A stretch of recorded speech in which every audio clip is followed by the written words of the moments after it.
Hi everyone, I'm just going to go to my tab at the top here and go to review. And I'm doing that because I've just done a video about protecting sheets. So you can protect individual worksheets, you can lock cells or rather unlock cells, and then when you protect it, it locks all the cells around it. So go and check out that video if you are interested. But at the same time, right next to it is another button that says Protect Workbook, and that protects all of the sheets in your workbook, and it's different to protect sheets. I'm just going to click on it because you've got an option here to put in a password. Now, you might not need a password because you just want to stop things from being changed. And what it's going to do is basically protect the structure. So as you can see here, it says it stops the sheets from being moved.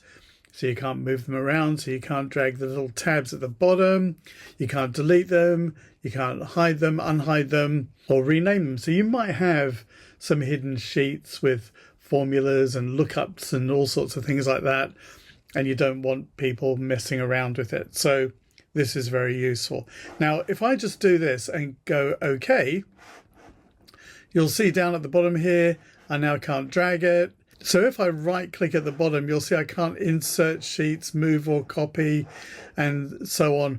So I can right click, or on a Mac you control click, or you might have got the right click set up on there as well. So that can just stop things from being done, but you might want to add a password in, because if I click on this button here, which says Protect Workbook, click on it, it's now not protected. You can see I can now move them around, and I can right click and insert sheets and so on. So if you want to put a password in, you basically click on Protect Workbook, put in a password, verify it.